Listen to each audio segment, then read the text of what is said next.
Good morning, fools. Welcome to the All Jammed Up podcast, presented to you by Music Never Stopped. I'm your host, Clint. I'm your co-host, Chloe, and I'm back in the bread business. Well, we're all jammed up and we're ready to blast. It's time for Clint Chloe's Music Podcast. She is back in the bread business. Can confirm. I killed my starter after we went to England. R.I.P. to Freddie Mercury. But I am back, and I made the perfect loaf today. So Chloe's birthday was this week. I, being the great boyfriend that I am, bought some marvelous bread accessories. Yes, devices. I got a bread slicer. I got a bread box. We did have to put the bread box together, which I hate It was building things. ridiculous. That's a little bit crazy. But that kind of fired Chloe up to start baking bread again, and she made a great one. We had a bunch of dips and jams, too. Jammy people. I said I wanted to lead with World Cup fever, though, because World Cup's going on. You guys know I'm a soccer guy. That one guy commented that one time, he's like, it always goes back to Clint's soccer playing. That is true. Yeah, honestly, it's been kind of fun. There are only like a handful of names I know, but it makes that exciting. It has been I have fun a couple to watch, yeah. teams to cheer for. It has. But great episode today.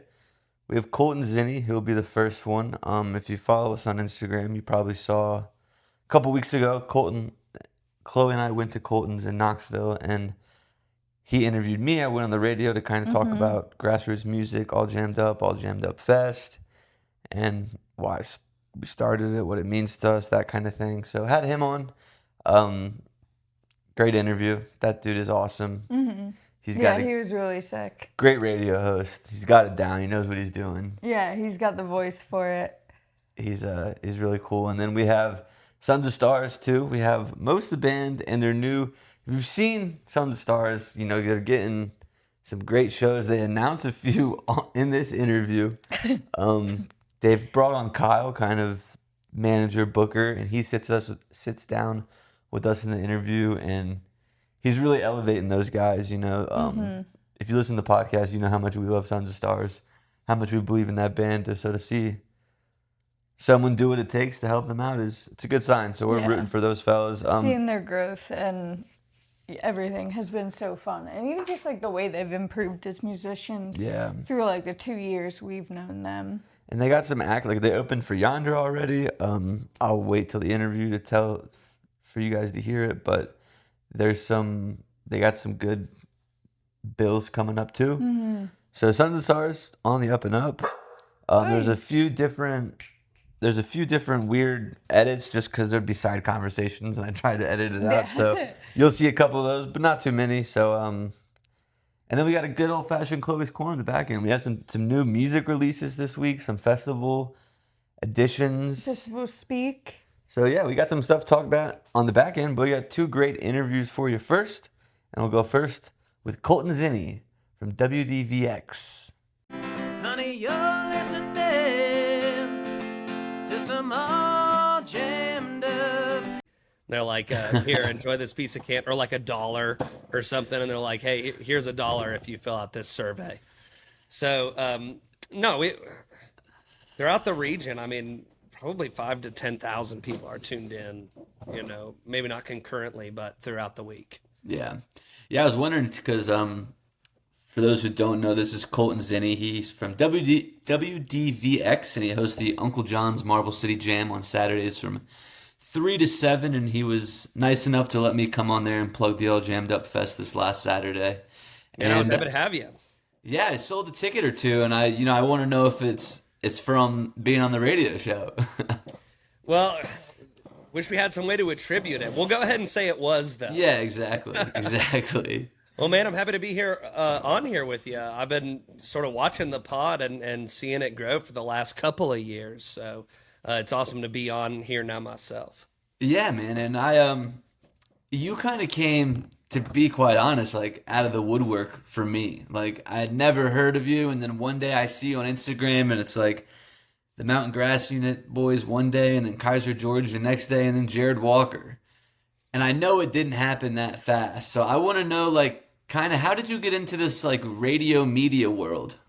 Yeah, well, actually, I got into radio. I was in school in college, and I was just looking for a summer internship. So I actually interned at WUOT, which is Knoxville's local NPR affiliate in East Tennessee, the East Tennessee NPR affiliate. And I thought it was okay. I was like a newsroom intern, and I did a couple of stories like for Health Connections and things like that. So it wasn't like really all that interesting, but it was cool enough. I was never somebody who was like, I really want to go into radio or anything like that. But the next summer I was looking for an internship again, and I said, well, maybe I'll do another radio station in music. So I was a summer intern for WDVX, and man, I just thought that the cast of characters in the music scene was so cool. It's community radio, so we're FM, but we're not commercial,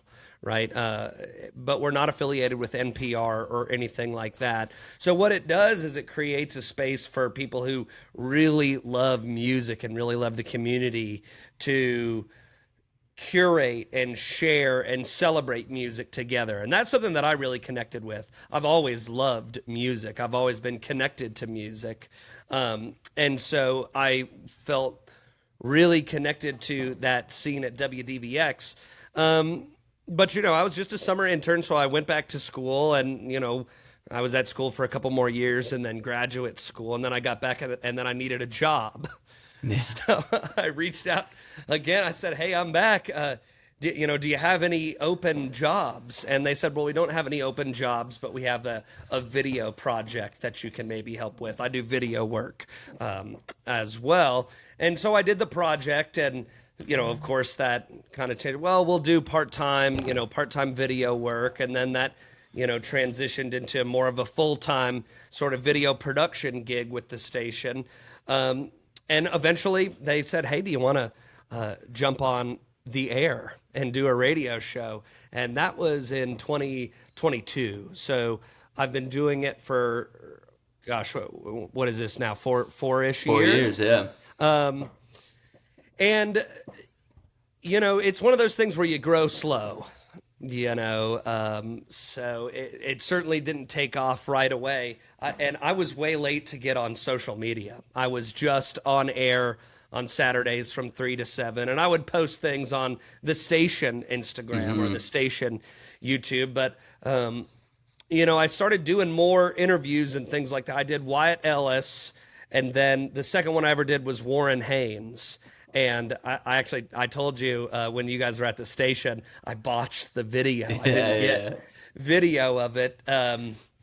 But I thought to myself at that point, if I'm going to be doing videos, I might as well go ahead and make a WDVX Colton page. So that's what I did, just as a place to, if I'm going to do interviews and do cut downs and get them out there to people. And so that's where I started. And I guess it was kind of funny because the first posts that I made were with the Mountain Grass unit guys. But, I'd been working for a couple years before that point. Yeah, and I want to know, too, like, we kind of talked about this the other day when I believe we were off air having this conversation. But my very first interview was Jimmy Law. I was a big Dogs in a Pile fan. And second interview for you was Warren Haynes. I know you're a big Warren Haynes guy. Was there like any nerves or anything? Like how do you big approach? Time? Are you kidding? Yeah, I want to hear your experience because it's weird because you're doing the interview and like right now it's just you and I talking. Yeah. There's nobody listening. People will listen, but it's going to be edited and chopped up. So like looking back on my first interview now, it's like I'm just talking to this guy. Why am I so nervous? So I just kind of want to hear about your experience with that too. Oh, well, I mean, yeah, absolutely. And like I said, the first one that I did was Wyatt Ellis, and that was when he was just 15, and he had just put out his Hominy Valley record, his debut record. And, he 10 years older than the kid, right? Yeah. But still, I mean, I was just nervous to be talking to him because, you want to give a good interview, and you want to ask good questions, and you don't want to come off as silly or overbearing or like you didn't get it or you wanted to talk too much or whatever. So it's easy to get into that, like, oh, are these good questions? Are they going to want to talk about this?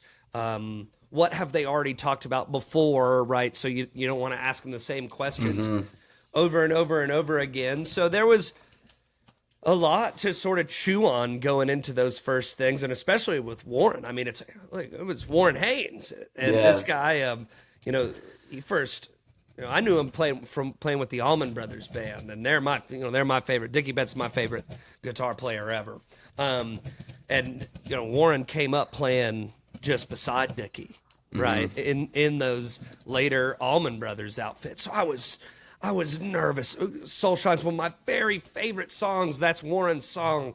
So, I'm trying to play it cool.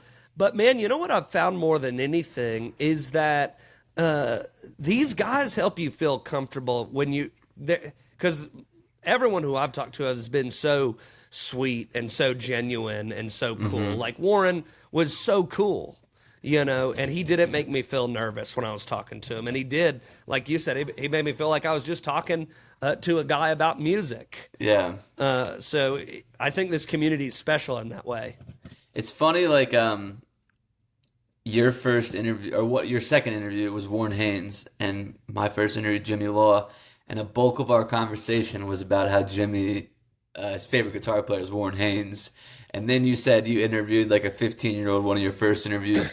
I interviewed the guys from Wolf as like my third interview, and they were like 17 at the time, and just like totally derailing the conversation. We're talking about like roller coasters and shit when I'm trying to like talk about music, and I was still so new to the interviewing. Like I had an idea of how I wanted it to go, and then like now I've done it so much, like the conversation is very rarely going to go the direction you want it to go.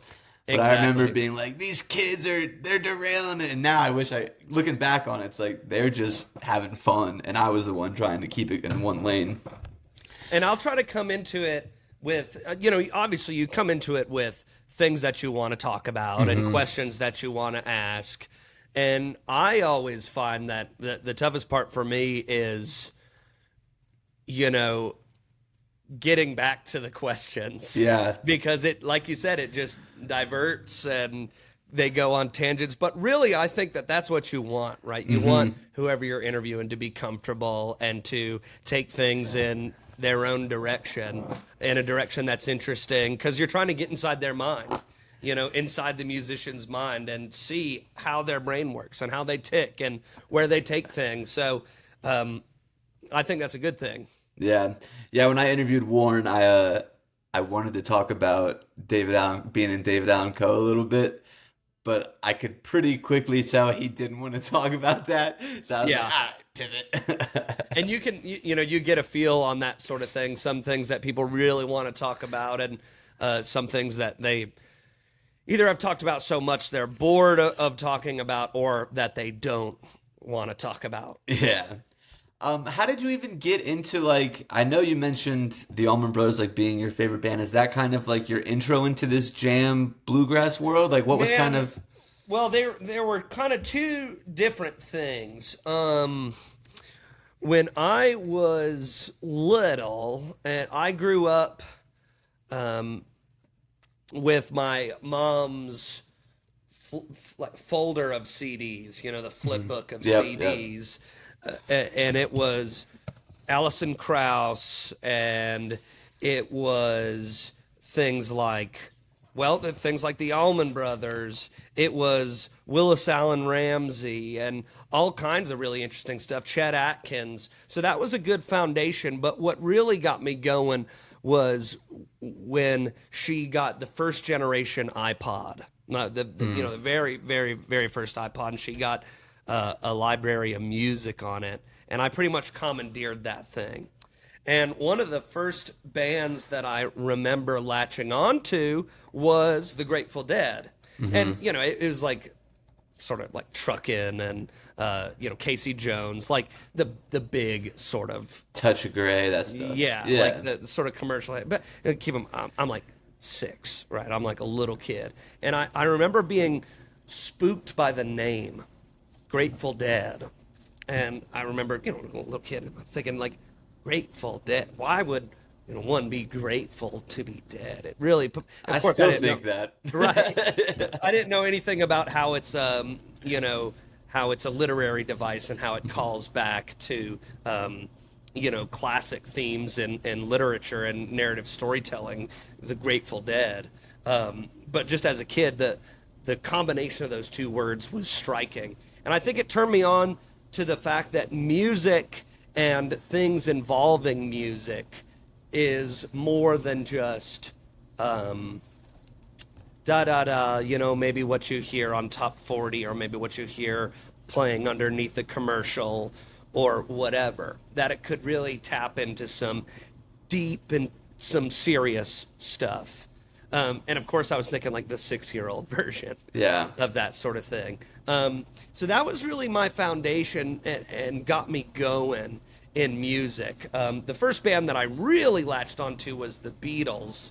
And at the same time, I'm watching old like Andy Griffith's show reruns on like the CW channel on TV, on cable.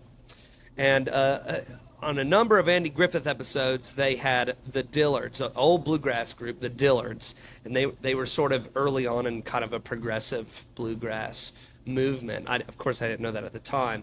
And they played a group on the Andy Griffith show, the Darlings, and they played an old bluegrass song, Dooley, on the Andy Griffith show. And God, I loved that thing. That just, boom, that hit me. It was so catchy, and I loved it. And I went and bought it on my dad's phone as a ringtone on his flip phone. He had like one of those old like hardcore job site cell phones. And I bought it as a ringtone on his phone so I could just sit there and listen to it over and over and over again. So really, my mom's CDs and her iPod and hearing bluegrass on the Andy Griffith show got me interested in music early on. And did you grow up in Knoxville? Grew up just north of Knoxville, Anderson County, Tennessee, just between Norris and Clinton. So 30 minutes north of Knoxville. And right there next to the Museum of Appalachia. And interestingly enough, right off of the exit where WDVX was founded in a camper. In the AOA campground right there. So I was born and grew up, not 3 or 4 minutes from where WDVX was born and grew up. Yeah, tell us that you were telling me this story the other day about the RV and like John Hartford and then having to get the bass out of the fly vent. One of the true grassroots origin stories in radio, maybe ever, is WDVX, founded by Tony Lawson and a number of other great folks out of a camper in Anderson County, Tennessee. They made it to the camper actually after hopping around a little bit from a house and then a basement, and then they eventually settled in just an airline camper, 25 or 30 foot camper, really not big, and they got. And what is this? 30 years ago? This was in 1997. Okay, so yeah, 1997, so real close to it, at 25 or so. Well, I'll tell you what, I'm not good at math. I'm 29. Close. But in any case, found it out there in that camper, and they got a whole broadcast studio in there. So where the kitchen area was in this camper, they had a mixing, a console and a send. They had everything they needed. They had phones to take call-ins, and they had an antenna sticking out the back of that thing. They had a second studio in the bunk in the back where they could toss from one DJ to another. That was Studio C, right? Way down the hall. And then in the front of the camper, they had a little performance space where they'd have bands come in. And of course, this is a tiny little camper, and they couldn't get those bluegrass bands would come, up and down I-75. They'd stop to play at WDVX, and they couldn't get those big doghouse basses into that little camper. So they'd have to have the bass player, hanging out of there, hanging out of the door, or have the head of that bass sticking out of the top of the camper. And of course, I wasn't around for it, but I understand that it was a real party back in those days. And there was a bunch of old bluegrass players who came through and just really liked it. Skaggs and Marty Stewart, but who really liked it was John Hartford. And he came through town and he kind of moseyed up on the place because he had heard of DVX. And so he came down and said, well, I think it's really interesting what you guys have going on. And he hung out for a little bit. And Tony Lawson said, well, John, we would love to have you do a show. We would love to, anything you want. You can record it from the road, send it in to us, come in whenever you're in town. And John thought about it and he said, well, I'd do it on one condition. If I can name the show. And I think that was pretty easy terms to agree to for Tony and the folks at the station back then. So John Hartford became the host of WDVX's Anderson County Mobile Home Companion. And we've got 6 or 8 episodes in our archives that we're actually sitting on and that I've played cuts from on the show. But it's stacked with players, man. They do it from the road, and they do it from Michigan or Chicago or wherever they were at, Pennsylvania. And it's really cool stuff. And I think we've got a really cool plan actually to release some of that stuff. So I would encourage those interested out there to keep it locked in with WDVX to stay tuned for more on that John Hartford stuff. Yeah, man, I would love to hear that, see that. Whatever it is archived, I would love to see it. Because he was so instrumental in, I think a scene that you and I really enjoy being a part of today, the Billy Strings and the jamgrass scene today. I mean, John Hartford and Newgrass Revival and all them. I mean, that was like core stuff for the jamgrass scene.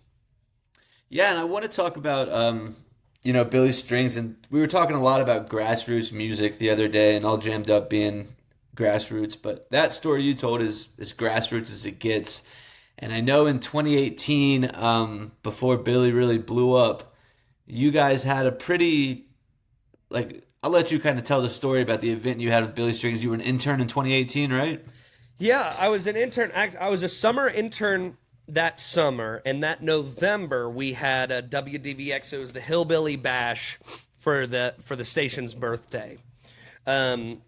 And billed was Billy Strings. And when you see the bill, it's funny because, you're used to seeing, Billy Strings show posters like this or the Ryman back there. But this is just like local show branding. Microsoft PowerPoint. Yeah, with all the info listed on it, free show, Billy Strings, exciting bluegrass. And so I came, I was back in town, so I came in town for that show, and I was just working a booth, sitting there and thinking like, gosh, I'm not going to say that I was not one, oh, wow, this guy's going to be playing in stadiums and this guy, whatever. But I remember thinking, this cat is good. This dude is really good. But what's cool about that is when it comes to those local shows and the grassroots shows, you never know who you're seeing, really. Yeah. Like when you go to All Jammed Up Fest in July, and of course you're going to enjoy Kendall Street Company, and of course you're going to enjoy Fruit and Sickard Hollow and those bands, but some of the more local bands that you maybe haven't heard a lot of before, you don't know who you're hearing, and they could be the next big one. Like when Tyler Childers came down and played the Blue Plate Special and slept in his car on Market Square in Knoxville and busked on Market Square, and then played the free radio show and headed back up to Kentucky, and was just struggling to make it at the time. And now, of course, he's Tyler Childers, right? Yeah. But you just never know with these grassroots things who you're seeing. Yeah, and we were talking about grassroots the other day and the importance of it, and I kind of gave my opinion. But I want to ask you, someone who's, I have All Jammed Up, that's a new thing that I created, but you're at WDVX, that's been a long-standing grassroots organization in a bluegrass region, so... Yeah. To you, what does that mean, and what do you think needs to be continued to be doing to keep it alive? Well, that's a really interesting question, and that's a really good question because, I think that, like, it's WDVX 89.9 FM. It's FM radio. And I think that there's a lot of people who would say, well, radio is dead. Who listens to the radio? And I think that in many cases, most people are streaming music on Spotify. Mm-hmm. Most people are getting their music not from FM radio, unless they're in the car, unless they're whatever. FM is legacy media, right? And in a similar way that vinyl is, or that the train songs, the fanzines are, right? Yep. And I've got all my are they zine? Is it a zine or a zine? I think it's a zine. Right, this is the magazine. new one, yeah. I've got mine sitting right up there.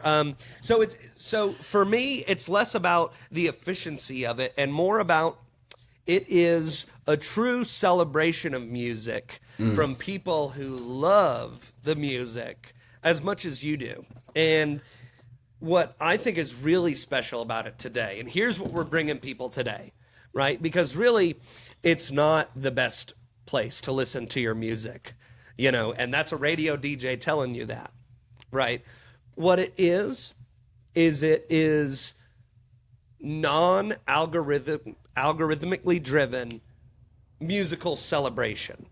It's curated by real people, not by AI, not by people who paid to be in a playlist or whose record label, lobbied for them here or there. These are real community DJs curating playlists and curating music, not because they're making money off of it. I promise you that.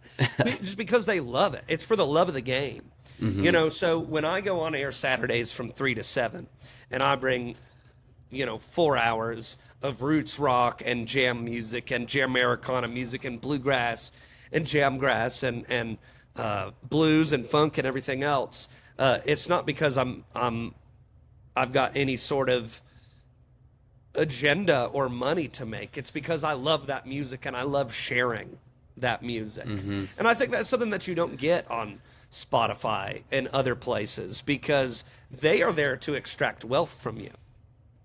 You pay a monthly subscription to them. Yeah. Right. So that's the only reason that they don't give you music out of the kindness of their heart or because they just love music. It's for a big paycheck.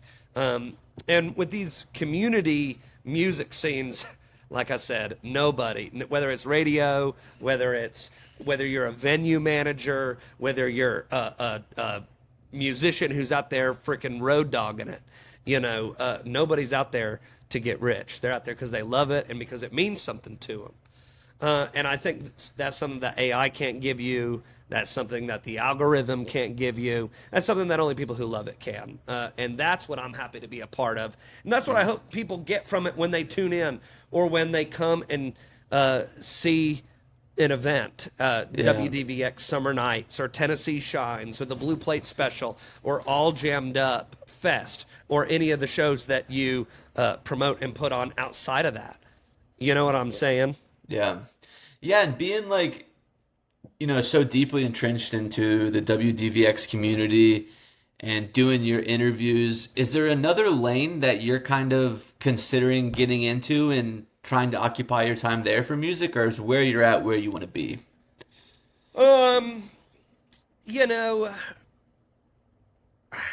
I think about there's only so many hours in the day for me. I really love spinning music on Saturdays. I love getting in touch with artists and musicians, and I think I would like to do more of that. But really what I want to do is help the station meet young people more.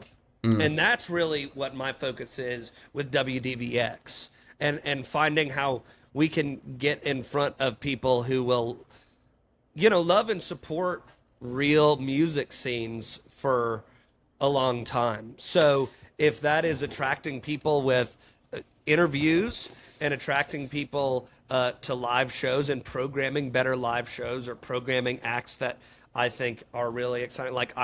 I'm grinding to get Magoo at Tennessee Shines. I'm grinding to get Mountain Grass Unit. There's all scheduling things for all these people.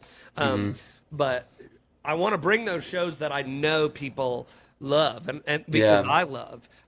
So that's really my focus, and I think some of that is more behind the scenes stuff, maybe a little too inside baseball than would be interesting for a podcast. But I love doing interviews, and I love doing a little bit of social stuff. I should probably do more, but you don't want it to feel like work, right? Yeah, for sure. What do you think, because I agree with you, there are so many people that I want to get to these events, and, it's hard to convince someone to not get in their car and put on their own playlist on Spotify, instead get them to put on the radio. Just like it's hard to, because if you can get someone to come to the show, right, then maybe they enjoy the show, then maybe they turn on the radio. Right. There's all these steps you have to do before to get them to do that. How do you think we do that? Well, man, that's a really good question, and I think it's about really caring and connecting with what people like. And I think really at the core of that, it is really caring and connecting with it yourself. Mm-hmm. And I also think it's thinking about what you're actually offering people, and if you're actually offering people value. So a huge focus for us at WDVX is live music and broadcasting live music. So we're bringing a selection of music or performances that you can't get on streaming or anywhere else. So the WDVX Blue Plate Special live radio show Monday through Friday and Saturday at noon. And it's local, regional, all the way up to, the David Grismans and the Marty Stewarts and the Childers and the you name them of the world. And we broadcast that show live, and that's stuff that you can only hear on the radio, or you can only hear on our YouTube channel, or that sort of thing. So I think it's bringing people stuff that they can't get anywhere else. I think it is bringing people stuff that really resonates with you, like the person who's spinning it. So if I'm a DJ, and I don't dig it, how can I expect somebody else to dig it, whatever I'm playing? Yeah. And I also think it's about just understanding that really as a radio station, I think of us more of as a media outlet and less of a radio station, right? And I think of what we do on Instagram and on YouTube as just as, if not more important than what we're doing on the FM, on FM. Because FM is there and then it's gone, right? Social media, you have the ability to get more reach. You have the ability to reach people. Well, of course, you know how social media works, right? So I think that's something that radio stations everywhere really need to be thinking more about, is thinking of themselves as a media outlet where you're connecting people to performers and music any way you can and not just on FM. Yeah. For sure, and you've had a great roster of people that you've already interviewed. I mentioned the Mountain Grass guys, Warren Haynes, I think Kaiser George, obviously Jared Walker. These are some great interviews, but who's kind of like your white whale? Somebody that's like, if I could just get him, who's that guy for you? Right. Well, of all time, because I don't want to give the softball answer that we all who we all would want to Billy talk Strings. to. Yeah. Like me and everybody else, right? I would love to talk to Jerry. I think that I've listened to every Jerry Garcia interview on YouTube. I think that I've read the Jerry or listened to the Jerry on Jerry audio book, and all the stuff. I think he was so incredible and insightful, and the way that he could articulate himself, I think was shocking to many interviewers who maybe didn't know him and interviewed him, and they were like, wow, how sharp and engaging and funny was Jerry Garcia. And I would have loved to have interviewed Jerry. I would have loved to have interviewed Bobby, of course, who was zany and in a different way. Their duo interviews always are a big hoot. Yeah. Especially the one where he talks about, I could never perform high, or what, or it was something like that. I could never take drugs on stage. And you see Jerry, that eyebrow kind of perk up over his glasses. They're just golden stuff. Pretty sure he's high when he's saying that. No doubt. No doubt. If by some chance you got to interview Jerry, what's the one question you'd want to ask him? See, like tying back to the earlier in the interview, I would be just shaken, nervous, and poring over the questions forever. That's gosh. Did you like better the cheeseburgers or the heroin? No, that's You might get mixed reactions on that one. So, I think so. That one's for the Reddit people out there. That's for r/deadhead circle jerk. I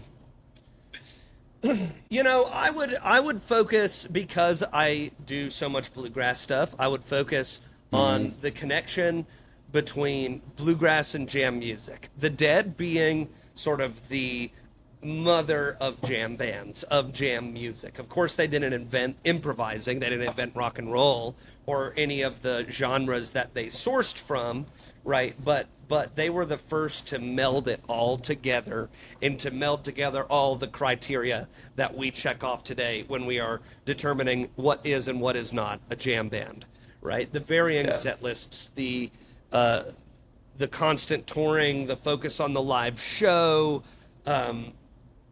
all of that. I would want to know how that ties in with bluegrass and how his bluegrass origins, because Jerry wanted to be a banjo player. He wanted to play for Bill Monroe before that stuff. I would want to know how that ties together and how he feels that shaped his playing and his musical approach. He talked about that a little bit at the beginning of the incredible Long Strange Trip documentary, which I recommend any Deadhead or Grateful Dead enjoyer watch on Amazon Prime.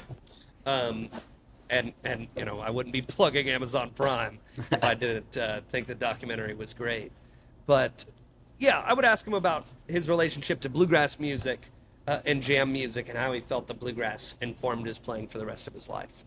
Because we see that it did with, especially the later years stuff that he did with Grisman and the incredible Pizza Tapes record with Tony Rice, and the Old and in the Way projects from his whole music career. Yeah, I think that would be a great question that would lend to an even better conversation. Yeah, probably better than the first one about the cheeseburger. Man, Colton, well, this has been a blast, man. I just have one more question before we wrap up. I see those guitars on the back wall there. How much of a player are you yourself? I ain't worth a shit. You can say that on my show. I can't say it on your show, but you can say it on my show. No, I play a lot, and I'm good enough to be a novice player, but not good enough to be an impressive player in any way, shape, or form. But enough to, love the music. Yeah. Colton, well, I appreciate your time, man. It was nice to see you again. I appreciate you having me on the other day, but is there anything that you want to plug before we wrap up here? Yeah, absolutely. You can find me on Instagram at WDVX Colton, but what you really need to find is WDVX proper. Simply at WDVX on Instagram and Facebook. We've got awesome live music selections and all kinds of other really good stuff for you there on Instagram, Facebook, WDVX, YouTube as well. And gosh, man, thanks for having me on. And I'm really looking forward to All Jammed Up Fest coming and not too long here in July. Yeah, man. Well, I'll see you soon. Cheers, brother. Appreciate it.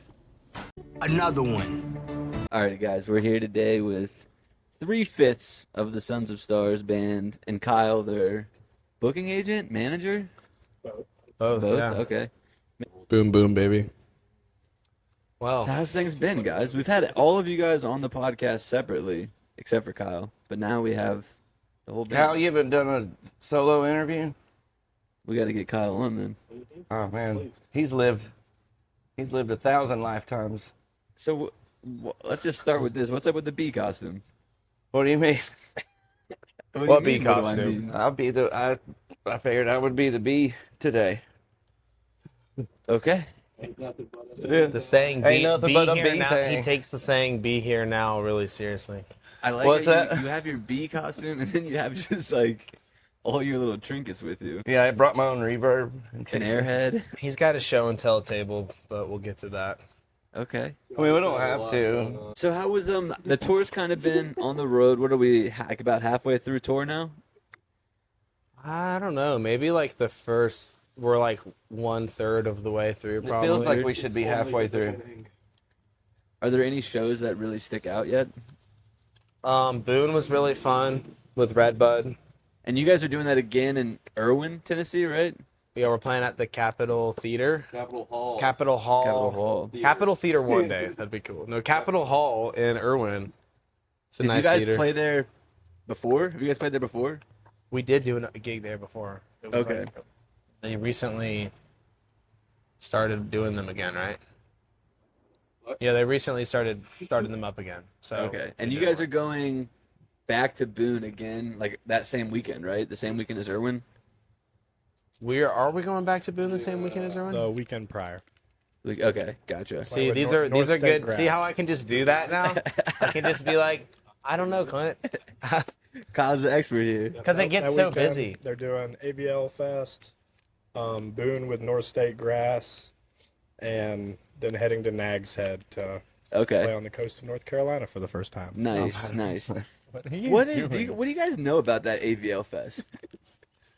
Seems like a multi-venue community thing, just trying to spotlight And they just do it at Local like a artists. bunch of different venues pretty throughout much town. every venue you can imagine. Okay. They try to arrange shuttles, and Where are you guys playing at? we do not know yet. You don't know yet? Yes. Okay. No, Is One World one of the like venues on it? I believe so. One Okay. World, Gray Eagle, Jack of the Woods, Yes, One that's Stop. what I'm doing. Pretty much Nice. everything you can picture. Are there any standout shows so far from tour? How was the Poorhouse? Poorhouse is great. Yeah, I mean, there's a really cool band playing after You us. gotta talk so closer. There's a really cool band after us. I'm talking to. Right? Other, yeah, sorry. Yeah, Yeah, okay. nice. And called Bears Gone Fishing, and yeah, they brought a great crowd. That's Alex Ball. One of the other really good shows was opening up for Yonder. That was awesome. That was a dream come true, man. Did you guys not open up for them last year?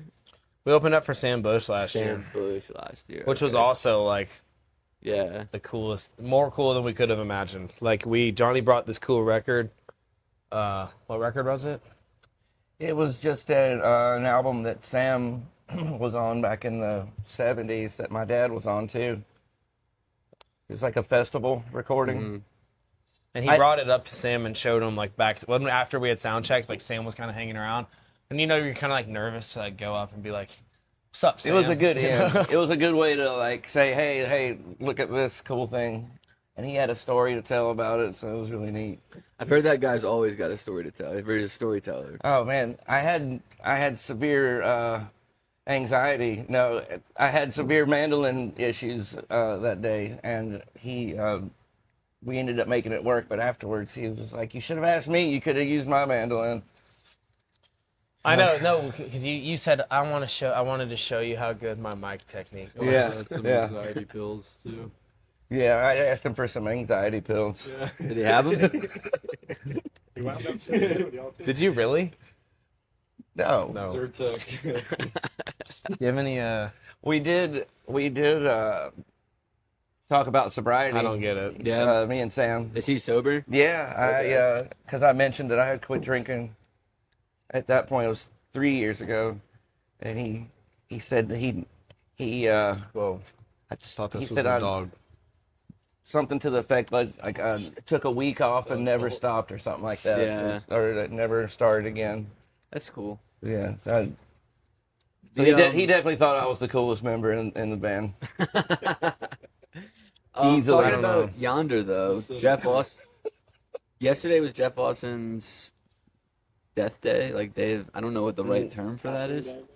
Day of passing. We actually like Death Day. were hanging out yesterday and did a little song for him, Mm-hmm. which we didn't even realize said like steep grades, sharp curves. Says wishing now till my dying day. Oh yeah, it does say that. That I had never believed her, and then we were like, man, we didn't even think about that beforehand, and we were listening to it while we were editing it, and it was like, it's okay, it's a story of a song. It's so cool. Where were you guys in that video?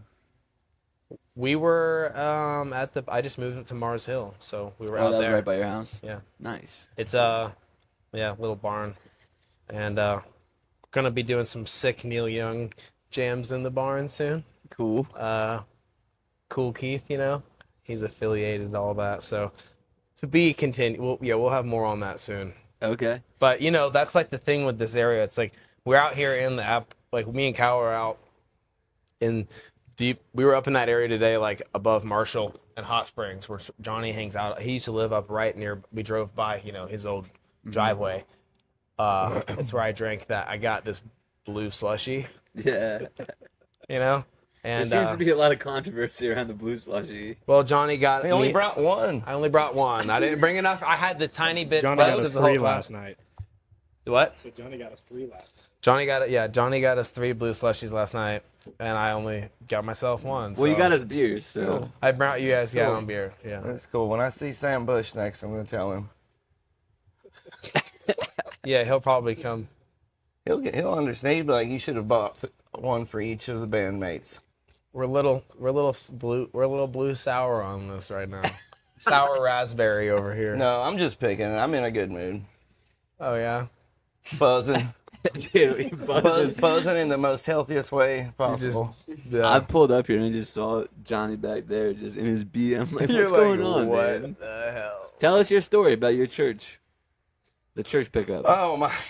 So yeah, I found this cool mixing board stand. I don't know if you can see it on the camera. Here, I'll make it so you can see it on camera. On Facebook Marketplace, it was free. But I went to go pick it up today. At. What can we do with it? Oh, put a mixing board on it. Yeah, it's for a mixing board. Or we It's can free. put other things on It was too. free. So yeah. Anyway, I go to pick it up, and I'm thinking, it's going to be at just a person's house or something. But it's literally like at a church in the middle of Vacation Bible school. In the middle of day camp for kids, and I'm walking around dressed as a bee looking for this thing. That's how my day's been. How serious? Are you a big fisher? Okay. Weather's turned. You're out there a lot now? Awesome though. Every day. Okay. So let's give Kyle the mic real quick. How did you become the manager booker for these fellas? I moved here maybe 4 years ago now. I probably met Jackson, 6, 7 years ago at a Panic show, actually. Met him and Luke Shriver. Alex was there, but I don't think I got to meet Alex that evening. I don't think I was there. In Columbia. Or at a Panic show? Mhm. Yeah, no Panic show in Columbia for me.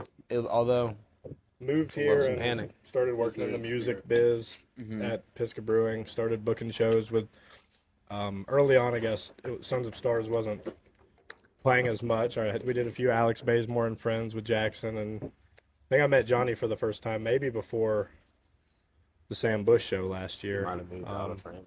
And booked them a few times, started talking with them more, and I have some knowledge of, being on routing and that kind of stuff, the receiving end of booking shows. So, I think letting them focus on the creativity and artistry of it all is important. Mm-hmm. The business side of things is a whole nother venture. Yeah. And, it gives them more opportunity to write and play and practice instead of having to send emails constantly.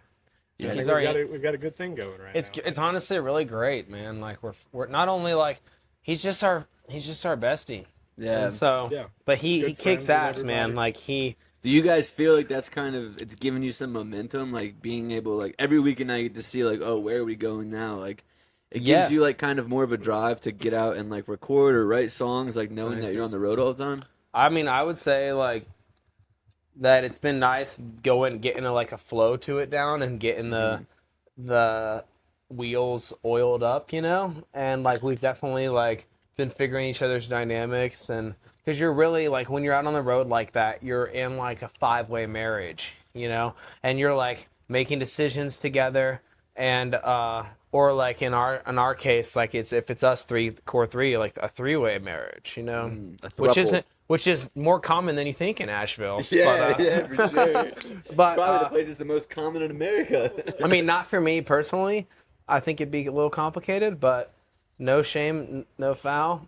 Is that what they say? No harm, no foul. No harm, no but foul. no shame, no foul. Maybe that's that works too. No foul, no shame. What's been the like most interesting dynamic of touring that you guys weren't prepared for?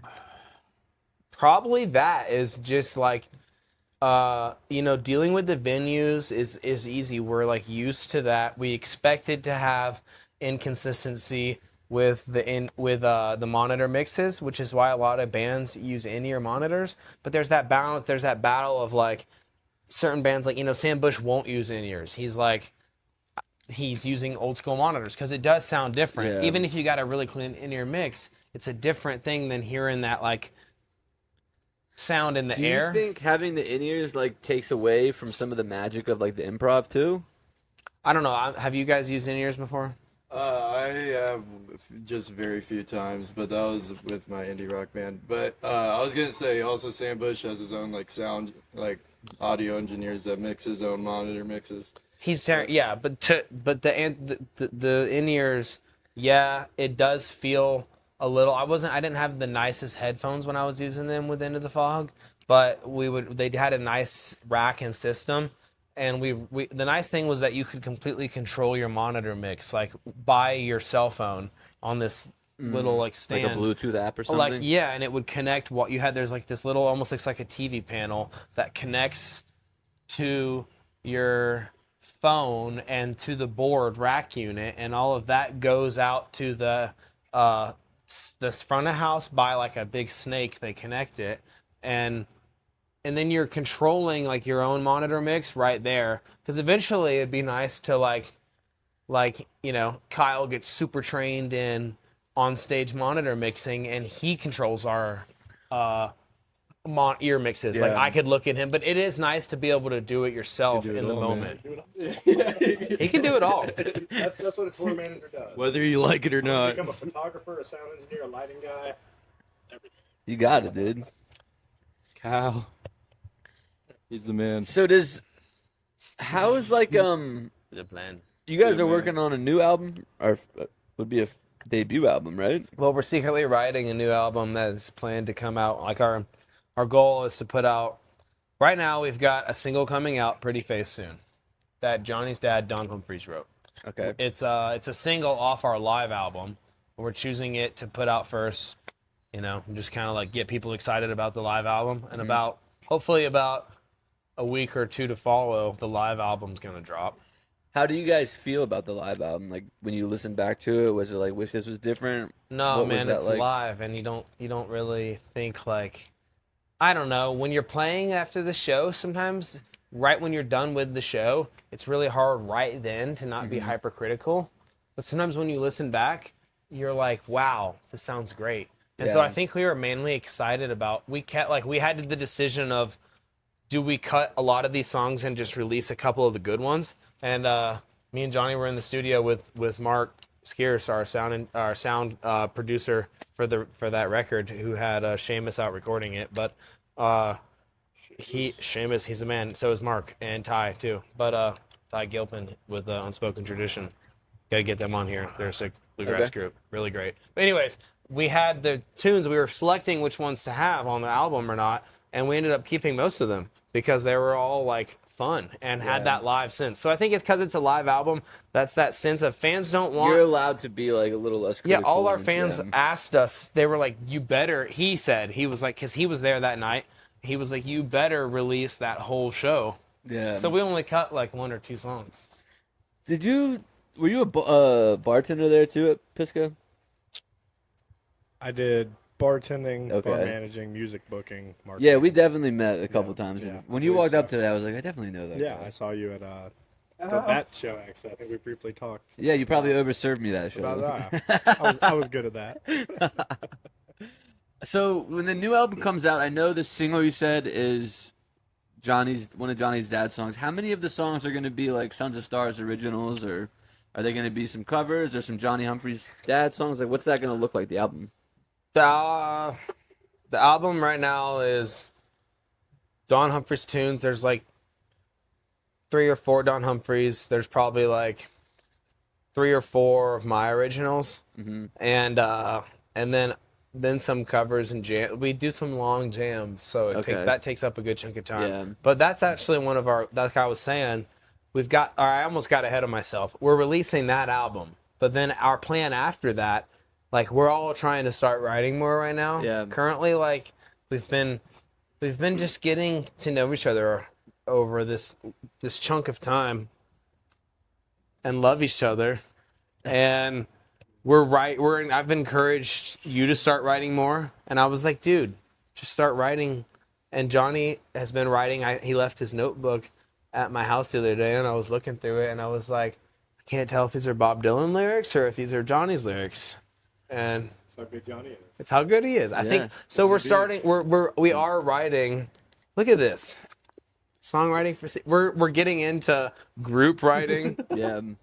How does that go? How does that look like? Like, does someone come with the lyrics and then someone else like figure out the music, or is like there's an idea that everyone's contributing to the lyrics? Like, what does that look like? So far, it's been just like me coming with a song, and we kind of like figure out the feel together. And I have most of it put together, but where we're moving with it is like someone comes with some lyrics or sends, like Johnny will email me like, here's like the changes and like lyrics over, and he'll have like a little recording, or someone someone will have a fiddle tune arranged, but that's all really in this undercurrent right now. That's the undercurrent. None of that's on the surface. Gotcha. So none of it's all coming out now, but it's not like we haven't caught any fish, so to say, but like we've prepped all the bait. Okay.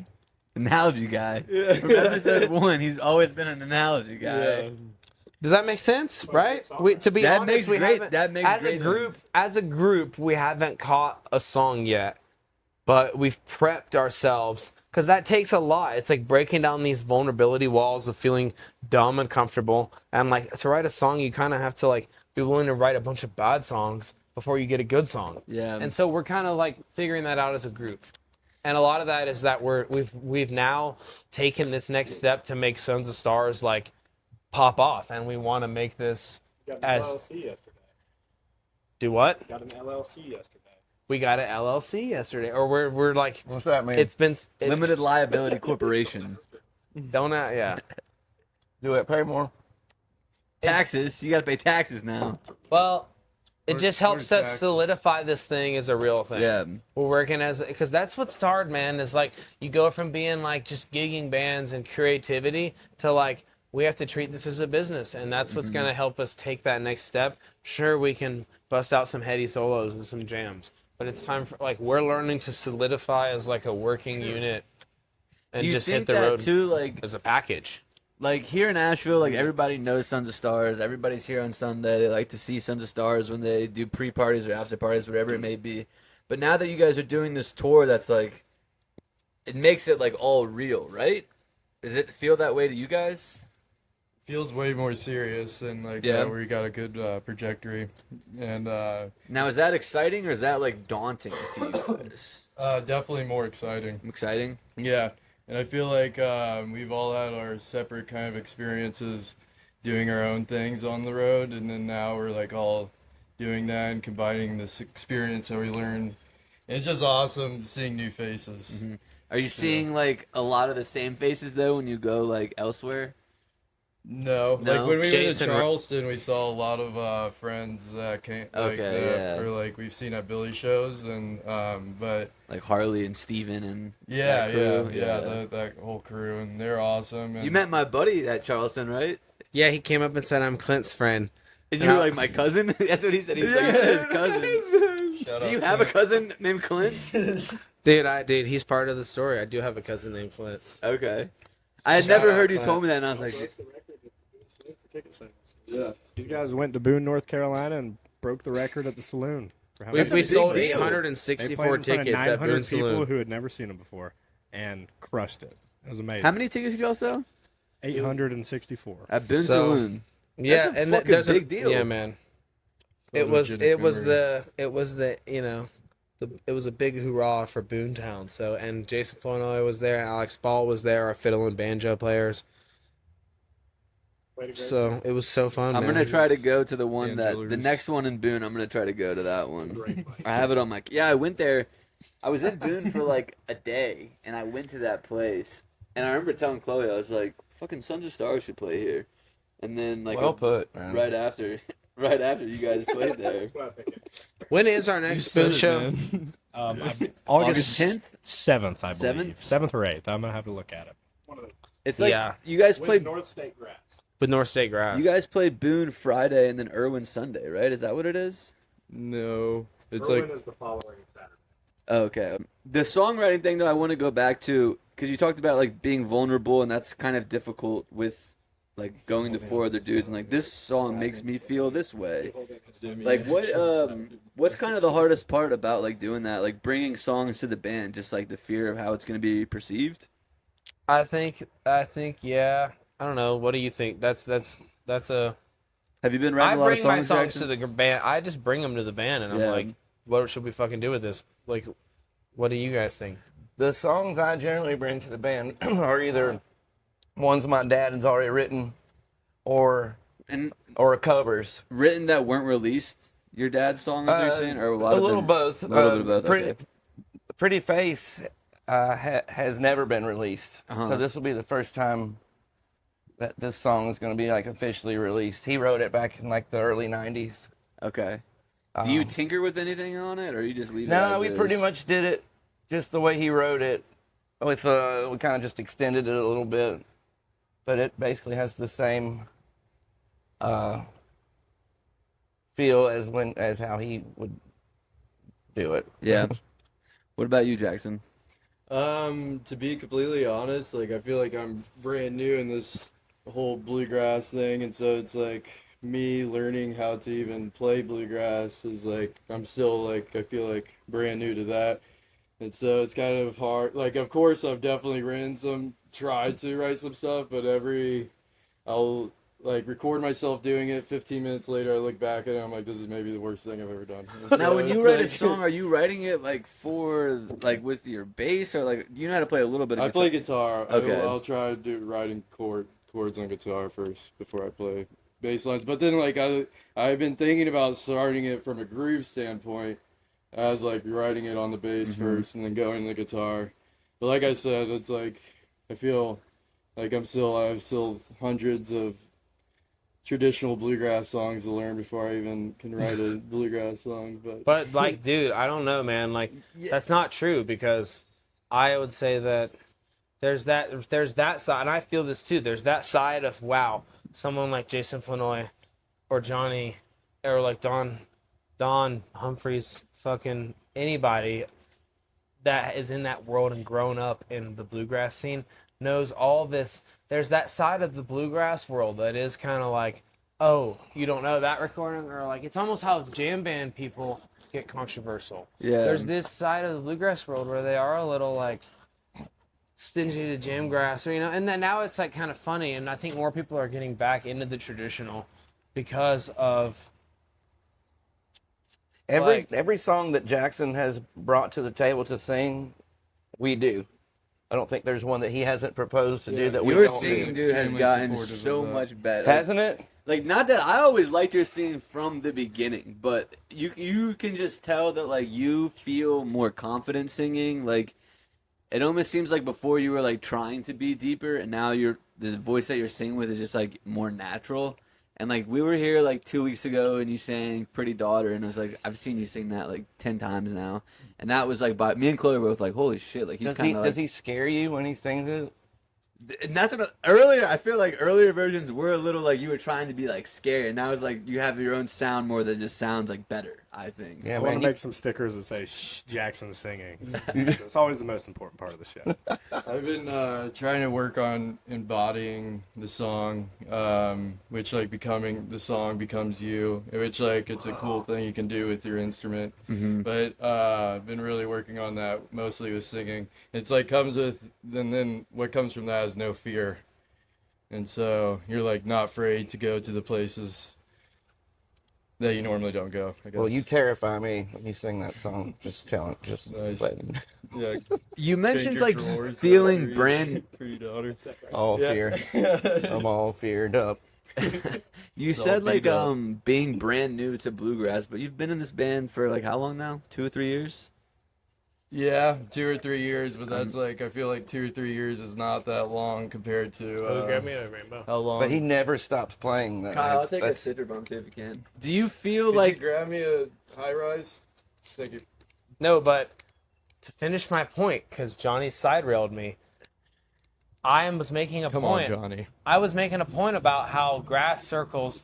He must not think I want to talk about this. This is what I'm talking about. He literally was like winking at me, being like, "Don't talk about that." At least that's how I perceived it. You're But seeing things, man. I'm seeing things, man.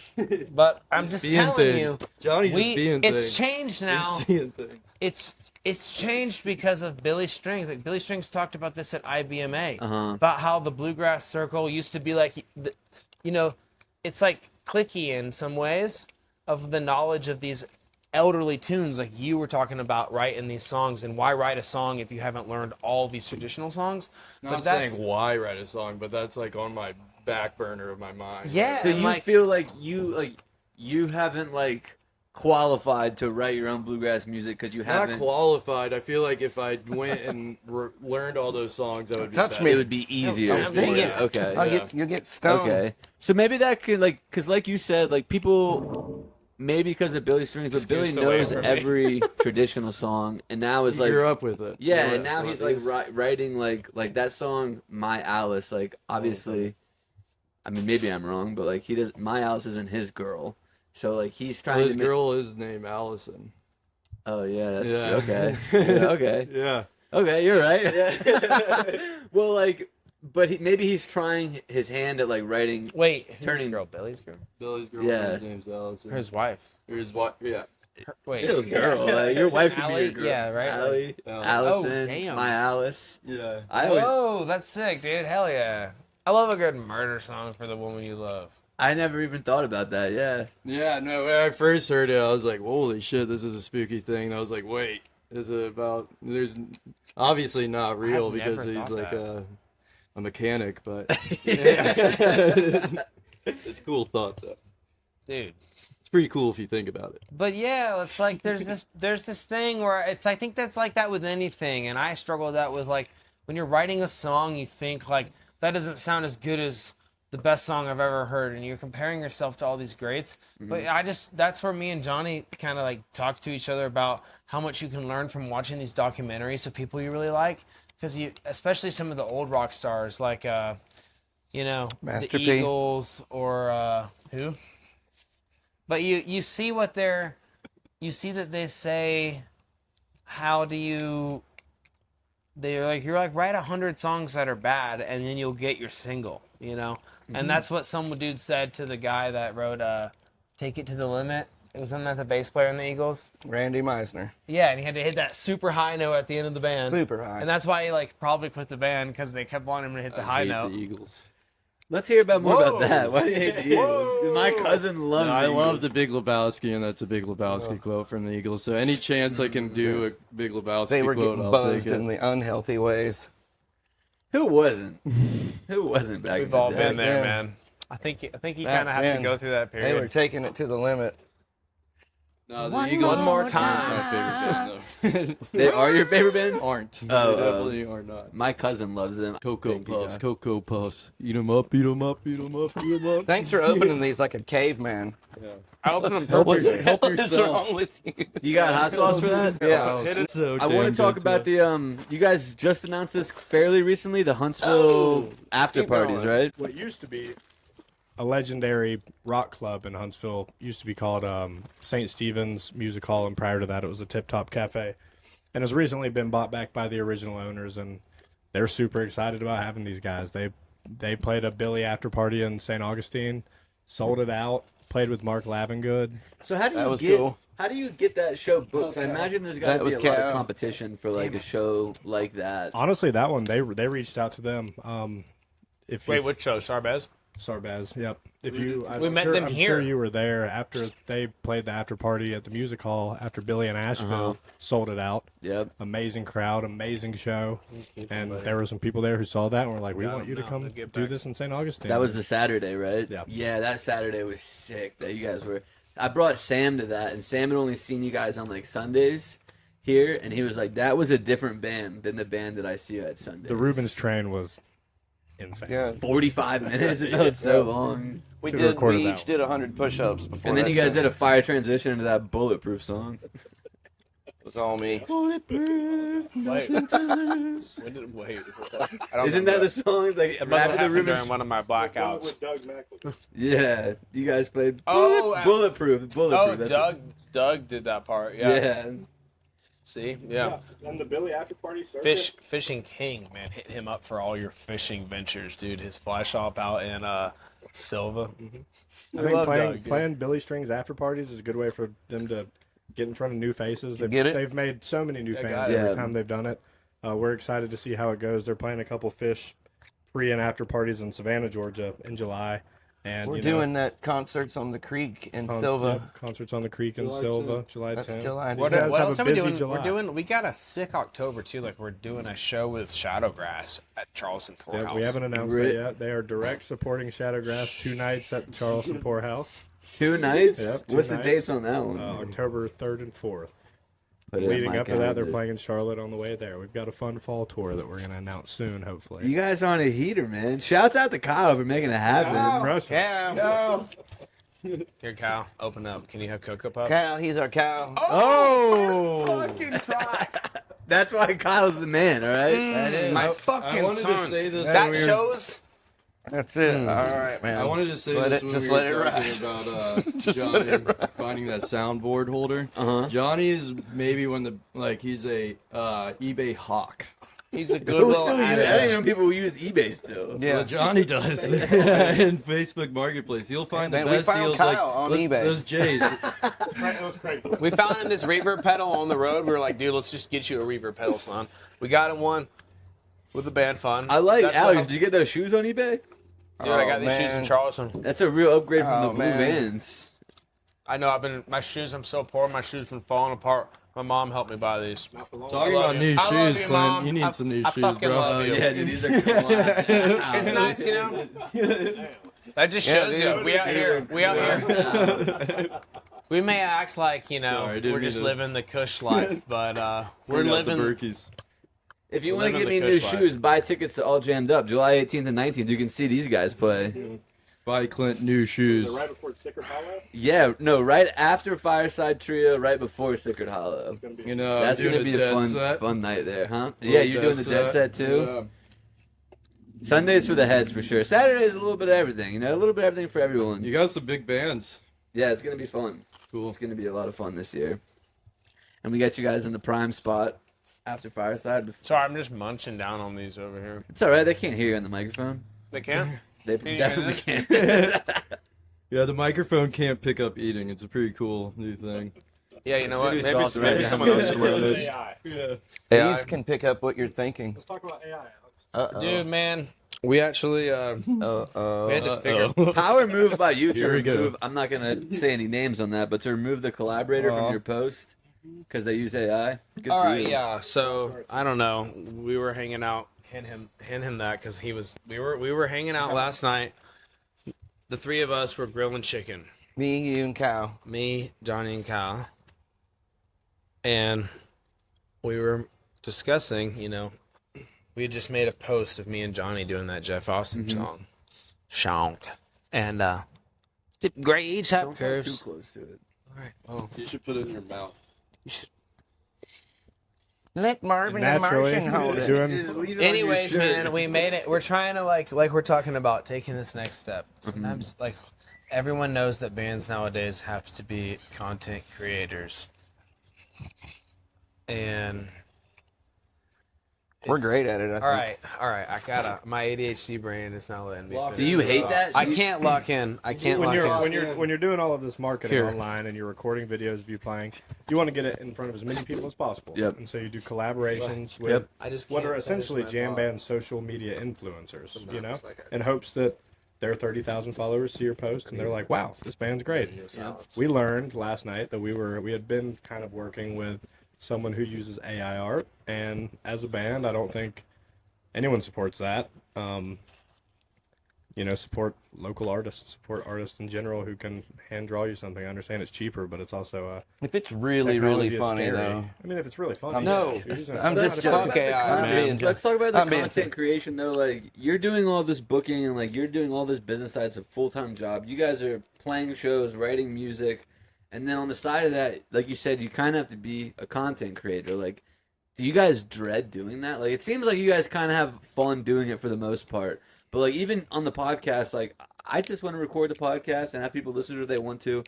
But you gotta like edit clips, and then like for the All Jammed Up Fest, I'm like posting about all these bands, and social media becomes such a big thing of making your thing work, whatever it may be. I hate it. Do you guys like dread doing it too?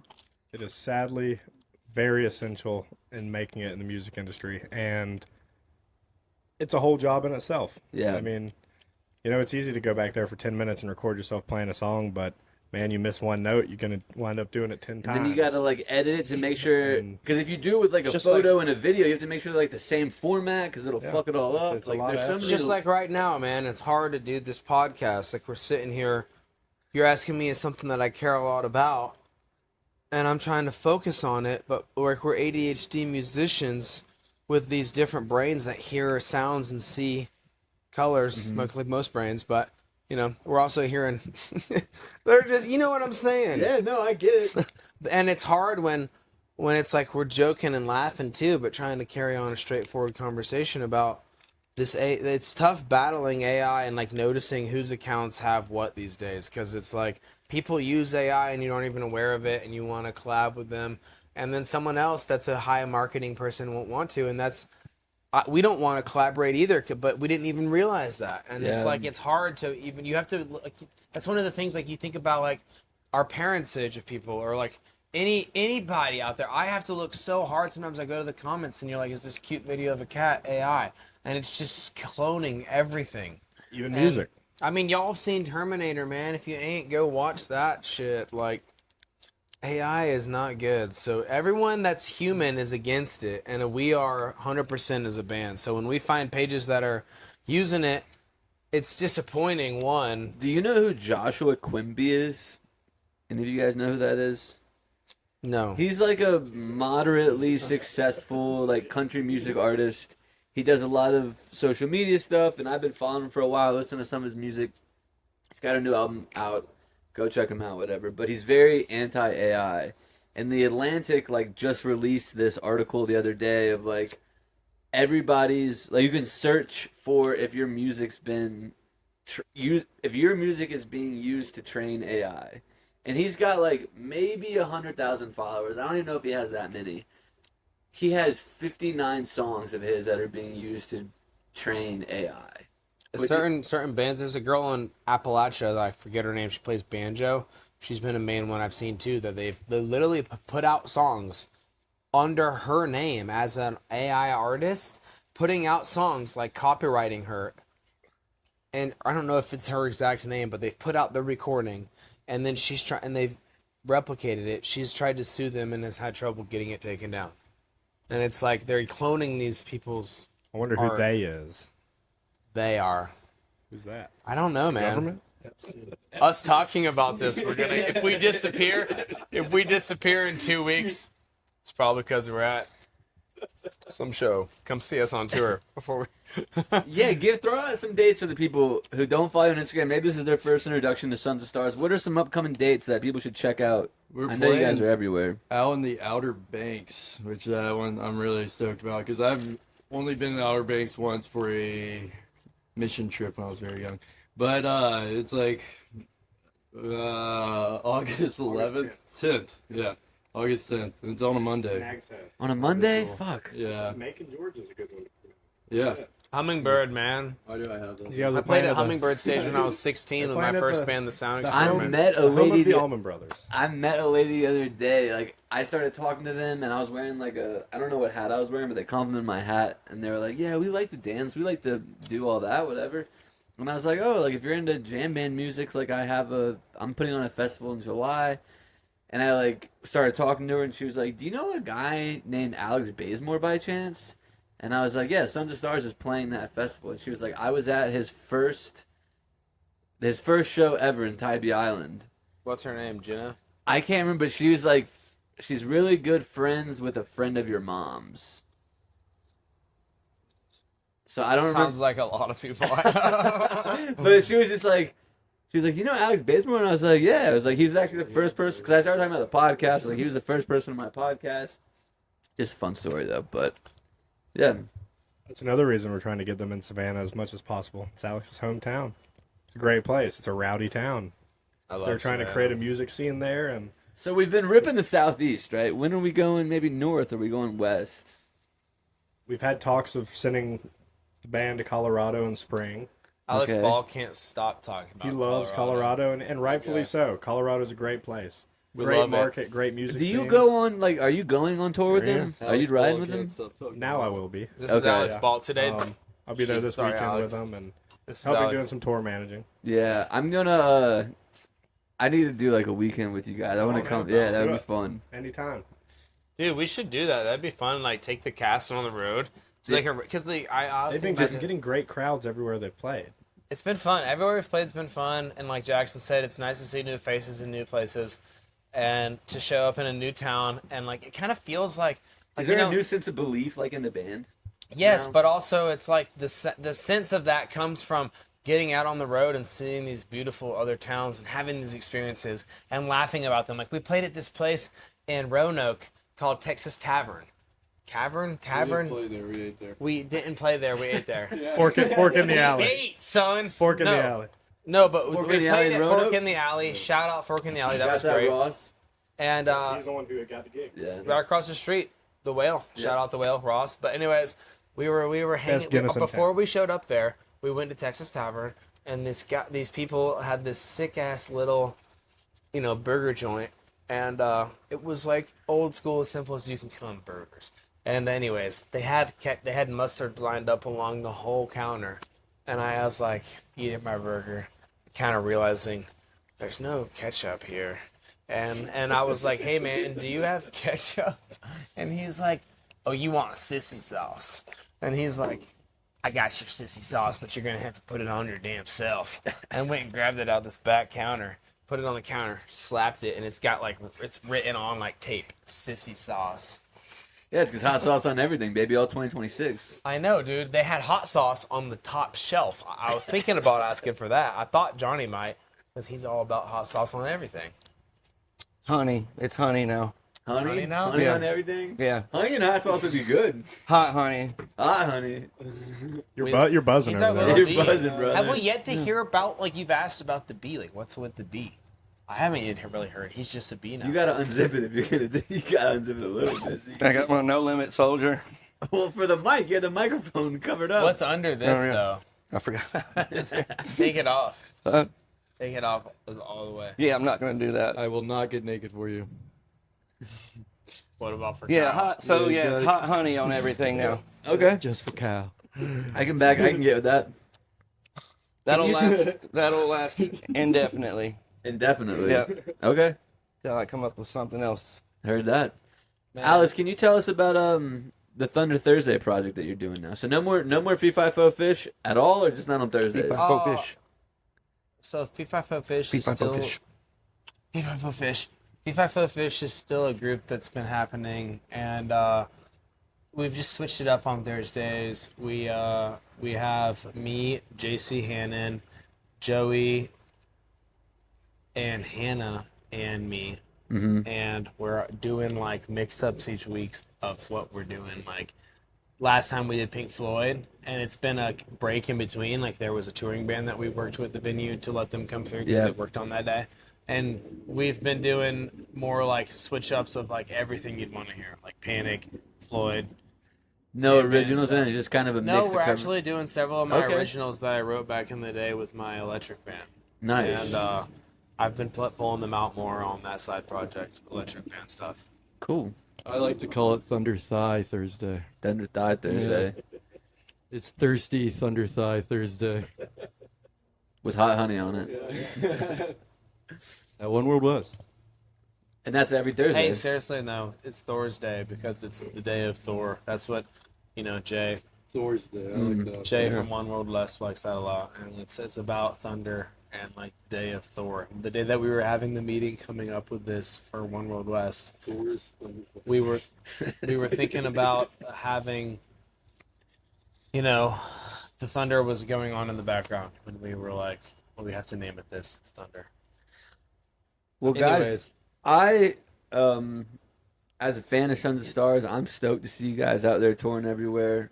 It's really makes me happy to hear that you guys are getting great crowds out there because I think you guys deserve it. I believe I've said on this podcast numerous times, I think you guys are the shit. All of you guys are great. Thank God for Kyle. Keep you guys in line a little bit. We just confirmed a new show. So we Just now. probably Do you would want to announce it on probably the? be Yeah. Who killing wants to each announce it on other. the Let's do it podcast right now. September 5th, Pack Square, Boomtown Festival. Oh, Sons of Stars is going to be there. That's a big Pax, like. what's Pax like downtown Pax Downtown Square? Asheville. Oh shit! Papa Papa Docio played there last year. Now they got Sons of Stars. Come Sons of on. Stars, Sons of Papa Stars Dozie played headlining Friday Boomtown? night. Yeah. What's Boomtown? We'll It's talk just about like- it later. Yep. Hell yeah!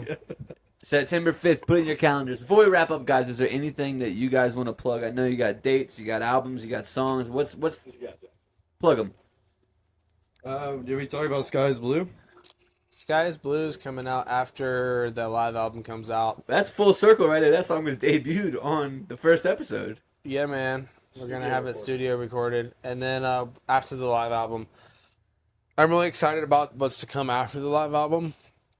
Also, just stay tuned to see how we progress as a touring group and tighten up our machine, because it does become like a machine of like it's nice to have a sick ass guy like Kyle helping us out to like oil up the gears that we're all turning in together, and of course we're gonna rub and figure that shit out, but it's nice to just get it more lubricated and that's what's fun about doing it every weekend, is that we're getting better at it. A lot of times bands stay on the road for a while, but you kind of have to get to that point. Like, we would be losing money if we just stayed on the road. I don't know, maybe if we were on the road constantly killing it, we'd be making money, but it's also like you're being away from home all that time. Yeah. So right now we're learning how to just operate as like Business. we're just rolling it well-oiled together. machine. A Kyle- well-oiled machine. Like he said, we just got an LLC rolling.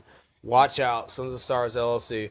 Now we're legally bound to have responsibilities. We just kind of all got The married. throuple. That's what it takes to be a band. It's kind of dumb, but it honestly it helps you put it all together. It don't matter none, but it does. It matters tons. Well, I'm super buzzed. Do you want to do your show and tell real quick, Johnny? I know you brought some props for us. What's Come that? on. Did you want to do your show and tell? I know you brought some props for us. No, we've already talked about it all. Give the Yellow Submarine a little. Well, cheers, fellas. Thanks, man. Thanks for letting us. do this. 2026, the year of Sons of Stars. Thanks, man. Cheers. Cheers, Clint. You just got jammed. Welcome back from those interviews. We back. We back. We have a little bit of festival talk that I want to start off with. Okay. First thing will be Hulaween. So Hulaween went and added four new names to the bill. Interesting to do a last minute addition. Not really last minute, but I feel like First they I've always noticed- leave. They always leave a couple. Who was it? Like Warren Haynes band or Warren Haynes incident? so yes, Any there will Odo? be Warren Haynes Incident, Katama, which is high DJ. energy hard house and techno with UK garage influences. I'm with that. Interesting. The Frost Children, which is a DJ set. Let's see.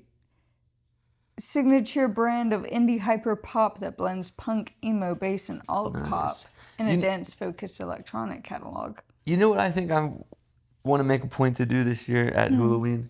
See more acts that I haven't seen.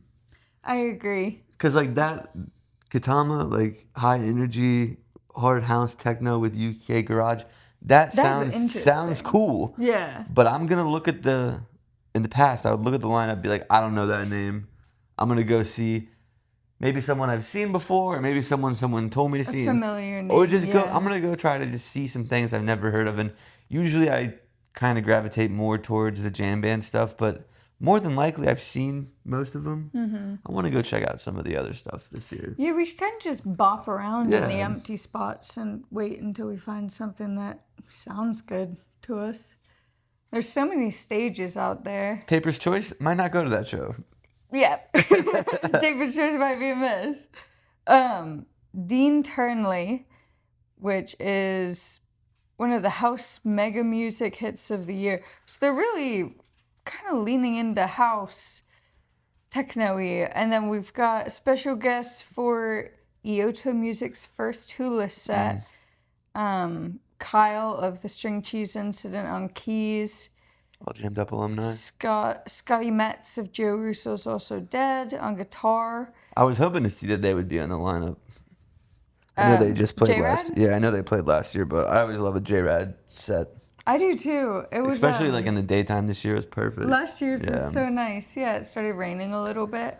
But we're only like 3 months out from that. This year has been flying by. That is crazy to think about. We're 3 almost in months. July. I mean, technically, like, it'll be it's the beginning of July and it's the end of October, but it's still July to October. That is crazy to think about. I do feel this year has gone by really quick. We've been busy. Yeah. Good problems to have, I suppose. So, interesting additions to the lineup. I'm excited for the Warren Haynes incident. That will be super sick. And then the other day I got a Facebook request from one of our friends, and it was interested in Hillberry Fest. So I went and I looked at the Hillberry lineup, and it kind of just made me giggle because it looks like they went to All Jammed Up's YouTube and was like, yeah, all of them. Anyone bluegrass, I mean, not all of them, but there's a lot there. But there's Leftover Salmon, Kitchen Dwellers, Mountain Grass, East Nash Grass, Arkansas, Magoo, Air Show. I mean, the big names, Rat Rotor, Old Cord Medicine Show, but the ones that we've done, Moonshroom. Did you? Little Moon Travelers? Yep, Jeremy. The Steppers. Yep. It was just funny to me. But I mean, it sounds really awesome. October I know, I'd really 17th love to go to that 7th, festival at 11th. some point. Where is it at? Arkansas. For some reason, Arkansas has always been an interest to me. I don't really know what all is out there. Hola, Sam. But I've always kind of been interested in it for some reason. There is new music though. Like 3 new. When did the Wolf one come out? So the Wolf one came out. I've been seeing Yoga Mom post about it being released forever, so I thought it was already out. Let me see. So the Wolf song they released is called Blue Miracle. I can't figure out how to use Spotify at the moment. Maybe it just came out. Who knows? I do think it just came out, within the last 2 weeks. Is that one that they did with Dave Schools? Yes. Nice. Good for them. Yeah. Honestly, so it sounds kind of Daniel Donato-esque in, a bit of the tone in the singing, and then it has kind of a funky, not westerny, but that Donato-style Western guitar in there. I've only heard it once, but I would definitely agree with you there. Yeah. Very, very nice song. Very good song. I liked it. The new Kindle Street song, that's my song of the week. Yeah. Where Will the Robots Be? Yeah, I have... So Will the Robots Be? I feel like we've seen them play this or something. Or maybe I saw a video of them. Did they play it when they were in Brevard? No. No? I feel like maybe they were doing music video clips or something. Or maybe I just dreamt about it. maybe I think of this song in a dream and it went across to them. And then Disco new music too. I haven't listened to that one You yet. haven't? It's good, it's fun. Yeah. It sounds like a disco song. Yeah, I do love the Disco Boys. They such a fun show every time. But yeah, I gotta listen to that one. And then the King looks like he's back in full form. No crutches. No crutches. Standing. Out in Charlotte, was it Charlotte, Michigan?